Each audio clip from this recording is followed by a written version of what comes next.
ప్రభువైన యేసుక్రీస్తు పేరిట మీకు శుభం. మరి శోధన దినాలపై క్రైస్తవ విశ్వాసులకు చిన్న మనవి.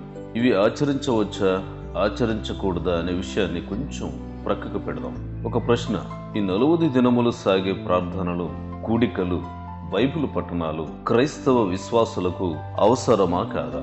హెబ్రీ 2:18 ప్రకారం ఆయన శోధింపబడ్డాడు, శ్రమ పొందాడు. దీన్ని సంపూర్ణంగా నమ్ముచూ ఉన్నాం. ఇది మన విశ్వాసము కూడా. అందరము దేవుని విశ్వాసులమే. కానీ కొన్ని సాంప్రదాయ పద్ధతులలో చిన్న చిన్న గీతలున్నాయి. వీటిని పట్టుకుని వేలాడడం మంచిదా? యేసుక్రీస్తు 40 దినములు శ్రమలను పాటించే వారిని తెప్పడం, ఇది ఒక్కసారి కొంచెం విడిచిపెట్టాలని మనం చేస్తూ ఉన్నాం. మత్తయి సువార్త 3:16, 4:1-2, లూకా సువార్త 4:1-2, మార్కు సువార్త 1:12. ఇలా చూస్తే మన ప్రభువైన యేసుక్రీస్తు బాప్తిస్మము పొందిన వెంటనే భౌతిక రూపములో ఆత్మ అనుగ్రహాన్ని పొందుకున్నాడు. ఈ పరిశుద్ధాత్ముడే ఆయనను అరణ్యములోనికి త్రోసుకుని పోయెను. ఇక్కడే సాతాను చేత శోధింపబడ్డాడు. ఈ శోధింపబడడం ప్రారంభమైనది. ఆయన అరణ్యములో 40 దినములు 40 రాత్రులు నలిగిపోవడం జరిగింది. అరణ్యం అనగానే అన్నపానీయాలకు తావులేదు, ఉపవాసమే. ఒక మహోత్తరమైనటువంటి కార్యానికి దేవుడు ప్రారంభ పరీక్షను ఎదుర్కొన్నాడు. ఎందుకంటే మొదటి ఆదాము పరీక్షలో విఫలమైనాడు. ఇశ్రాయేలీయులు 40 సంవత్సరాల ప్రయాణములో తడబడ్డారు. యేసుక్రీస్తు 40 దినముల శోధనను ముందుగా జయించాడు. విశ్వాసులు ఈ 40 దినాలలో జరిగే విషయాలనే ధ్యానించరు. ఎక్కువగా ధ్యానించేది 3.5 సంవత్సరాలు అంటే 40 దినాల అనంతర పరిస్థితులను ధ్యానిస్తూ ఉంటారు. యేసుక్రీస్తు 40 రోజుల అనంతరం తన పరిచర్యను ప్రారంభించాడు.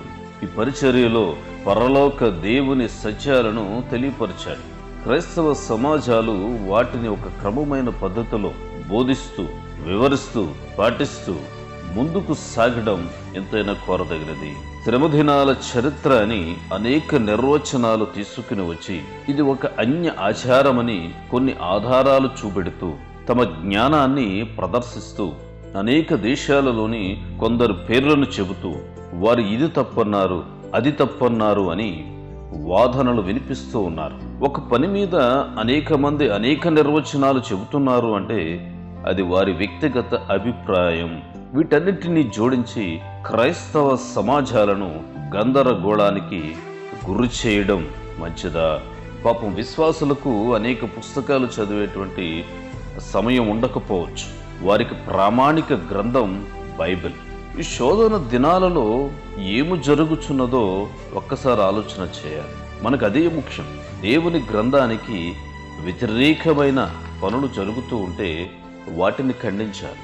శోధన దినాలు ఇలాగే ఉండాలి, ఈ పాటలే పాడాలి, మనము దుఃఖముఖాలతోటే ఉండాలి, ఖచ్చితంగా ఉపవాసమే చేయాలి, విందులు వినోదాలు చేయకూడదు అని వాటిని ఖండించాలి.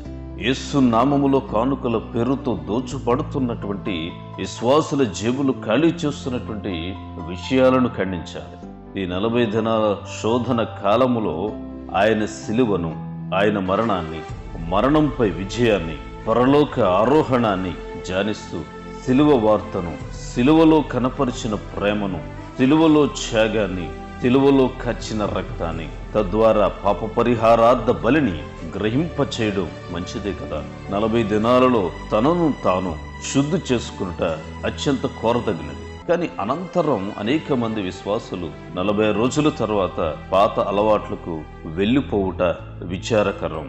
మనకు సిలువ వార్త మంచిదే. 1 కొరింథీ 1:18.